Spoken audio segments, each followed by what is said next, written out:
ပြောင်းနေသောပါမောက္ခကြီးရှာပုံတော် Art by Métis ပါမောက္ခဦးတက်ဤတိတ်ပံခမ်းမကြီးတွင်ကောင်းဆန်ရွှေရီညီတို့၃ယောက်သည်ဝင်ရောက်ဆက်စုကြသည်အပြင်ဘက်တွင်နေဝင်စားပြုနေပြီးကောင်းကင်ပြမောင်စားပြုနေသည်သူတို့ရှိတွင်ကွန်ပျူတာများနှင့်ထူးဆန်းသောစက်ပစ္စည်းများရှိသည်ကောင်းဆန်ကတယ်လီစကုပ်ကြီးကိုလက်ညှိုးညွှန်ပြရင်းဒီတယ်လီစကုပ်နဲ့ဆိုလကဘာပေါ်ကအသေးစိတ်တွေကောင်မြင်ရတာတဲ့ရွှေရီကလက်ထဲကစာအုပ်ကိုဖတ်ရင်ပါမောက္ခဦးတက်ကကဘာမှအတော်ဆုံးနက္ခထပညာရှင်တွေထဲကတယောက်ပဲတဲ့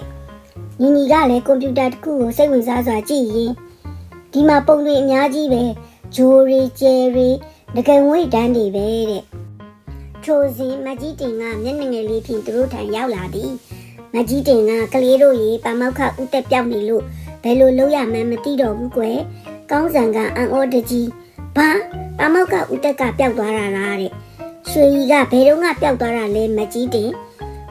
ကမနေ့ညကကျယ်တွေကိုစောင့်ကြည့်ဖို့ဒီကိုလာခဲ့တာပြီးတော့မနေ့ကျတော့ဘယ်သူမှရှာမတွေ့တော့ဘူးသူ့ရဲ့အရေးကြီးဆုံးလက်စွပ်လေးလည်းပျောက်နေတယ်အဲ့ဒီလက်စွပ်ကကျဲဆွမ်းအင်ကိုတိုင်းတာတဲ့ပစ္စည်းလေး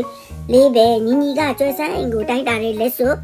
တကယ်ကိုပါမောက္ခကဘာမှမချန်ထားခဲ့ဘူးလားမကြီးတင်ကစာရွက်တစ်ရွက်တော့တွေ့တယ်ဒါပေမဲ့ဘာရီရေးထားမှန်းမသိဘူးစာရွက်ပေါ်ရင်သင်္ကေတများကဏ္ဍများရေးထားသည်ကောင်းဆန်ကစာရွက်ကိုကြည့်ပြီးကောင်းပြီမကြီးတင်ကျွန်တော်တို့ကလေးသူငယ်စုံတော့ဖွဲ့ကကူညီပါမယ်ပါမောက္ခဦးတဲ့ဤတိတ်ပံခမ်းမအတွင်း၌ကောင်းဆန်တို့၃ယောက်စာရွက်ပေါ်ကသင်္ကေတတွေကိုလေ့လာနေကြသည်ကွန်ပျူတာပေါ်မှာလည်းဂျိုရီကျယ်ရီ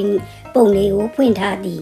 ကောင်းဆန်ကစာရွက်ကိုကြည့်ရင်ဒီသင်္ကေတတွေကဂျိုရီရဲ့အမတ်သားတွေနဲ့တူနေတယ်ရွှေကြီးကလည်းစာအုပ်တို့ကိုလန်လောကြည့်ရင်ဒီမှာကြည်စံဒီပုံစံကမာဂျူရီဗုဒ္ဓဟူးဂျိုရဲ့သင်္ကေတဒီဟာကတော့ဂျူပီတာတာတာပရိဂျိုရဲ့သင်္ကေတပဲညီညီကကွန်ပျူတာပေါ်ကဓာတ်ပုံတွေကိုချိတ်ဆက်ကြည့်ရင်ဒါရုပ်ဆိုရင်ပါမောက္ခကဒီဂျိုတွေနဲ့ပတ်သက်လို့ဘယ်ဒီတစ်ခုခြံခဲ့တာလားကောင်းဆန်ကတယ်လီစကုပ်ကိုကြည့်လိုက်တော့အခါတယ်လီစကုပ်၏အောက်ခြေတွင်မီးလုံးအစိမ်းလေးတစ်ခုလင်းနေသည်ကိုတွေ့ရသည်ကောင်းဆန်ကဟင်းဒီမီးလုံးအစိမ်းလေးကဘာကြီးလဲရွှေကြီးမဆုစာအုပ်ကိုကြည့်ရင်ပါမောက္ခကသူ့ရဲ့လျှို့ဝှက်ဓာတ်ခွဲခန်းကိုဝင်ဖို့အတွက်ထူးခြားတဲ့နီလန်းတွေတုံးတယ်လို့တခါကပြောဘူးတယ်ညီညီကမီးလုံးစိမ်းနာကိုတွားကြည့်လိုက်ရာခလုတ်ကလေးတစ်ခုကိုတွေ့ရသည်ဒီမှာခလုတ်ကလေးတစ်ခုရှိတယ်ညီညီကခလုတ်ကိုနှိပ်လိုက်တော့ကတယ်လီစကုပ်ကြီးဤနောက်ဘက်နံရံတစ်ခုကဖြည်းဖြည်းချင်းပွင့်သွားပြီးလေကအဖြူရောင်လျှို့ဝှက်လမ်းတစ်ခုပေါ်လာသည်လေကားကအောက်ဘက်သို့ဆင်းသွားသည်ကောင်းဆန်ကလျှို့ဝှက်ဓာတ်ခွဲခန်းပဲရွှေရီမျက်လုံးဝိုင်းလေးများနဲ့အောက်ကိုဆင်းကြည့်ရအောင်ကောင်းဆန်တို့တငယ်ချင်း၃ယောက်မြောက်လျှို့ဝှက်ဓာတ်ခွဲခန်းသို့ဆင်းလာကြသည်ဓာတ်ခွဲခန်းကအလွန်ကျယ်ဝန်းပြီးခေတ်မီပစ္စည်းများကွန်ပျူတာကြီးများနှင့်ပြည့်နေသည်အလဲရင်းပါမောက္ခဦးတက်ကိုတွေ့လိုက်ရသည်သူသည်ထူးဆန်းသောစက်ကြီးတစ်ခုရှိတွင်မတက်ရက်လျက်လက်ထဲကျဲစားအင်တိုင်းတာသည့်လက်စွပ်လေးကိုကင်ထားသည်ကောင်းဆန်ကပါမောက္ခဦးတက်ဆိုပြီးអော်လိုက်သည်ပါမောက္ခဦးတက်လှည့်ကြည့်ရင်အိုးကလေးတို့မင်းတို့ဘယ်လိုလုပ်ဒီကိုရောက်လာတာလဲရွှေကြီးကမကြီးတင်ကဦးလေးပြောင်းနေတယ်ဆိုလို့ကျမတို့လိုက်ရှာတာပါပြီးတော့ဒီစာရွက်ပေါ်ကသင်္ကေတတွေကလျှို့ဝှက်ဓာတ်ခွဲခန်းကိုညွှန်ပြနေတယ်လို့ထင်ခဲ့တာ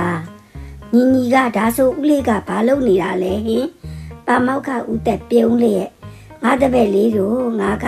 ဓာတ်ပဲကောင်းကင်ဘော်ကကျယ်ရီရဲ့စွမ်းအင်တွေကိုစုပ်ယူပြီးဒီဆက်ကြီးနဲ့စမ်းသပ်နေတာပါဒီမှာကြည့်သူကလက်စွပ်လေးကိုစက်ထဲထည့်လိုက်တော့အခါစက်ကြီးကတဝီဝီမီက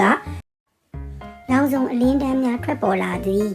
မင်းတို့တွေ့တဲ့စာရွက်ကတော့ကျယ်စွမ်းအင်အပြင်းဆုံးနေရဲ့နဲ့ဂျိုရီရဲ့နေရာချထားမှုကိုမှတ်တမ်းတင်ထားတာပါငါမကြီးတင်ကိုဒီလိုလုပ်နေတယ်ဆိုတာပြောဖို့မေ့သွားတာနေမယ်ကောင်းဆန်ကဒါဆိုဦးလေးပြောင်းနေတာမဟုတ်ပဲတိတ်ပံစံတတ်မှုလုပ်နေတာပေါ့ပါမောက္ခဦးတက်ကမှန်တယ်ဒါကငါရဲ့အကြီးမားဆုံးတိတ်ပံစံတတ်မှုပါကျယ်ရီရဲ့စွမ်းအင်နဲ့အနာဂတ်အတွက်စွမ်းအင်သစ်တွေဖန်တီးဖို့စူးစမ်းနေတာမင်းတို့ကတော့ငါရဲ့လျှို့ဝှက်ချက်ကိုဖော်ထုတ်နိုင်ခဲ့ပြီပဲတကယ်တော်တဲ့စုံတော့လေးတွေပါပါမောက္ခဦးတက်ကကောင်းဆန်တို့တငယ်ချင်း၃ယောက်ကို ဂုံယူစွာကြည့်လိုက်သည်ကောင်းဆန်တို့ကလည်းသူတို့ရဲ့တိတ်ပံစုံတော့စွမ်းရည်ကိုဂုံယူနေကြသည်ဇလန်းလေးကတော့ဒါပါပဲကွယ်ပြီးပါပြီမေတေး